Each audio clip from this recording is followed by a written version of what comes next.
Hi everyone, it's week 3 and 1/4 of the course is already behind us. You've completed your first discussion and your first writing assignment. I posted the scores to the first week's discussion towards the beginning of last week and last course week. And if I had to say, one of the most common responses that I gave was like, don't forget that we have higher expectations in this course for discussions just because I have made an effort to not have writing assignments due on the same week as discussions. So you will receive an adequate score with at least 2 references and 2 responses to your peers. But if you want maximum credit, we're asking that you go just a little bit beyond that and continue to engage with your classmates and gather a little more research to support your perspectives. And you can use the course content as references, or you can use third-party content to support your ideas as long as it's relevant to the topics that we're discussing in class. So just tweak those small little things, and I think everything will come together for the second discussion. And honestly, the first week's discussion was still extremely robust, and I had a very positive experience with you guys during the first week. So I hope that we can continue that as we move into week 3, because this week we'll also have a discussion board, and that discussion board I think is going to be really interesting, and I'm excited to see what you guys think about it, because it really kind of addresses the concept of customer privacy in the age of CRM. And so with that, I'll kind of lead into some of the content that we're going to talk about this week. And on the course website, there are some readings about loyalty and loyalty schemes and how the evolution of CRM has created loyalty opportunities. How do we evaluate loyalty as customers, and what are some of the things as companies, and what are some of the things that customers look for when they are building loyalty?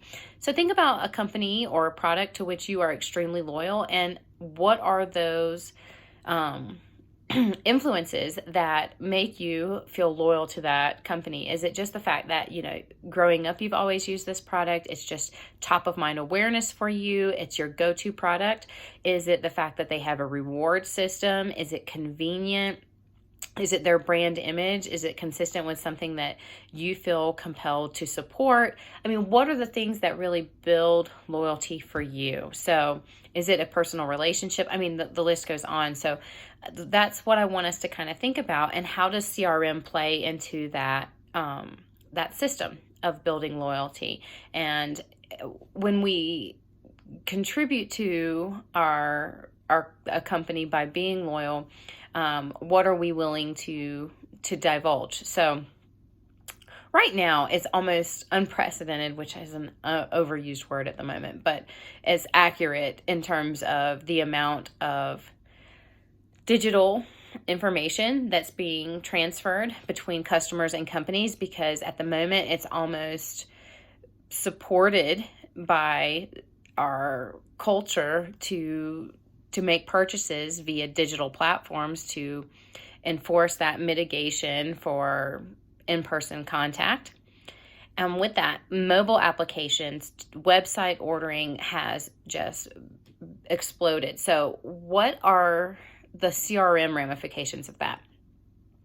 Now, if we could have done this without all of the negative influences that have kind of catapulted this system, companies would probably have been very excited about this this shift in customer behavior, because when you use a mobile app, or if you use a website, you are sharing lots of information that you wouldn't have to share if you were making purchases in person.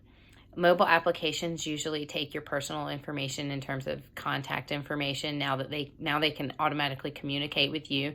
They can track your spending habits at their business. They know which locations from which you are ordering, what products you're ordering, how often you search for things and leave things in your cart. What are your behaviors? Now, that's not necessarily a bad thing. They're not necessarily coming after that information in a malicious way, but they would not have been able to obtain it as often as we are getting it at the moment.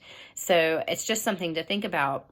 Now, I have plenty of applications on my phone where I use mobile ordering, especially with the hospitality and restaurant industry. So I'm okay with that. And I think what we have to look at is, at what level is the customer willing to accept the data privacy risks, and when do they become risk averse, and what influences that?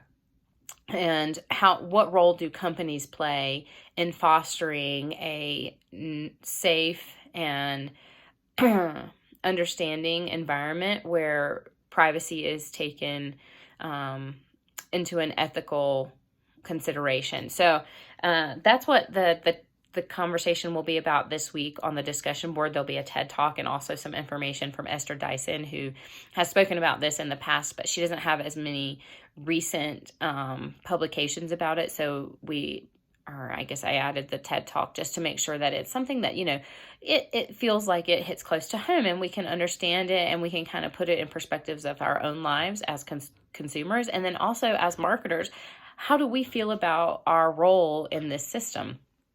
So, I want you to take all of that information as you read this week and as you go through the discussion board and kind of collect your thoughts.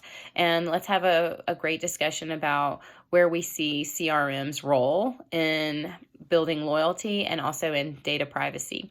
So have a great week, everyone. If you have any questions, as always, please reach out to me and I will get back to you as soon as possible. Thank you.